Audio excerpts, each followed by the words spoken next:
importante é como o médico hoje interage na prevenção cardiovascular frente a todas as demandas, não é, que nós possamos estar realizando e cuidando dos pacientes. Como proceder um check-up? Será que nós devemos investir em algum modelo pré-formatado?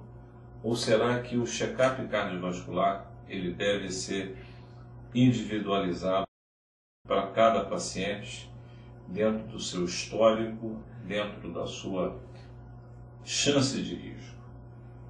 Bem, isso ainda é, com certeza, um dos pontos bastante debatidos, né, tendo em vista o problema da doença cardiovascular.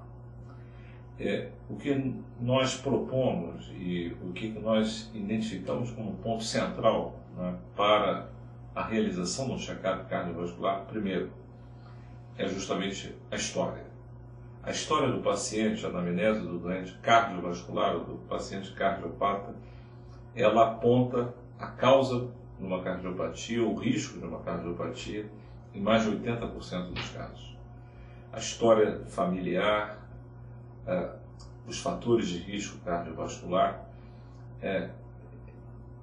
isso e muitas das vezes o uso de determinados medicamentos que possam ser cardiotóxicos, por exemplo, uma história de um uso de um quimioterápico para uma mulher jovem que tenha tido, por exemplo, uma neoplasia de mama, isso vai direcionar que esse check-up tenha um olhar sobre a função cardíaca mesmo que essa mulher assintomática. Portanto, o primeiro ponto é, investir sempre na história clínica. O segundo aspecto importante, o exame clínico, a arte do exame clínico. O exame clínico, muitas das vezes, aponta os riscos de cardiopatia. Um exemplo elegante disso é a verificação da cintura abdominal, a relação cintura-quadril. Os exames dos pulsos arteriais, o exame do pré-córdio, a presença, não é, de alguma manifestação, não é, clínica que aponte, por exemplo, alguma doença sistêmica. O terceiro elemento importante é o eletrocardiograma. O eletrocardiograma é capaz de descortinar algumas arritmias oligossintomáticas ou assintomáticas, como, por exemplo, o Wolff-Parkinson-White, alguns bloqueios de ramo, a fibrilação atrial, que pode passar desapercebida no paciente. Exames simples como a bioquímica, a glicemia, a dosagem do HDL colesterol, o LDL colesterol, o triglicerídeo e, mais modernamente, naqueles indivíduos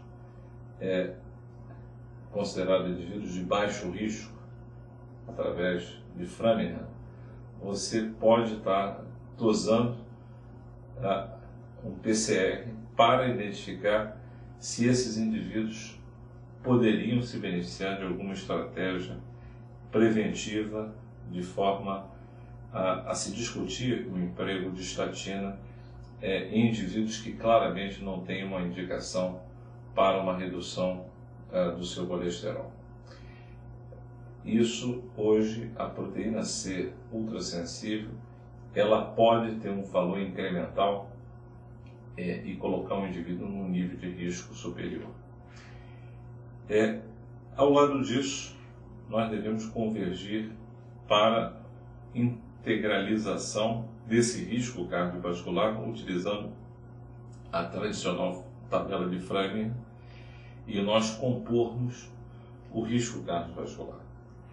A solicitação indiscriminada de outros exames sem uma individualização pode muitas vezes trazer uma consequência negativa ao paciente através de exames que possam ter um falso positivo e gerar muitas vezes novos testes incrementais, quando muitas das vezes o paciente pode ser liberado desse check-up a partir de uma avaliação clínica já que na ausência de qualquer tipo de fator de risco, de história familiar, do eletrocardiograma normal, esse indivíduo com menos de 40 anos, ele basicamente pode ter a sua avaliação clínica finalizada.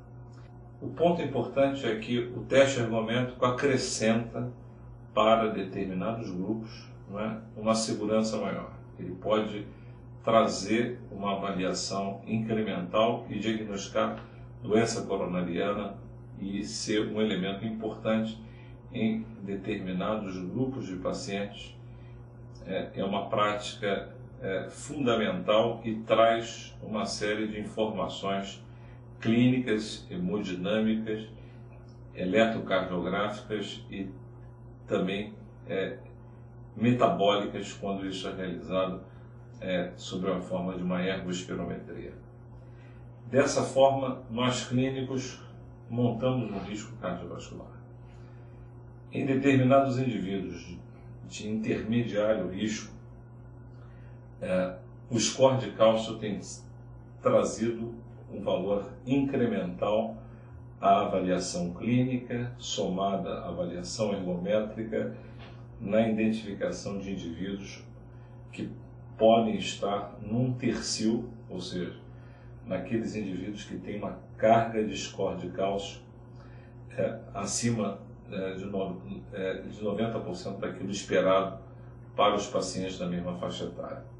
Indivíduos com um score de cálcio bastante elevado, muitas das vezes podem ter doença obstrutiva e carregam um risco cardiovascular aumentado. Portanto, hoje nós temos várias maneiras de estar galgando um check-up cardiovascular de acordo com a idade do paciente, o seu perfil familiar, a sua carga de fatores de risco e o seu risco global, né? Ao ser avaliado, ele pode nos permitir uma simples liberação do paciente para atividade física com uma orientação clínica ou precisar de exames mais sofisticados para que nós possamos estar realmente tendo segurança e podendo ajudar esse paciente com estratégias preventivas para que ele possa ficar livre de um ataque cardíaco ou de uma morte cardiovascular prematura. Esses avanços eles foram consolidados nos últimos 50 anos e, com certeza, o trabalho do grupo de Framingham, ao gerar informações prognósticas a partir de dados clínicos e laboratoriais, promoveu uma revolução na avaliação cardiovascular em relação à previsão de eventos futuros, ou seja, uma das bases da moderna cardiologia preventiva.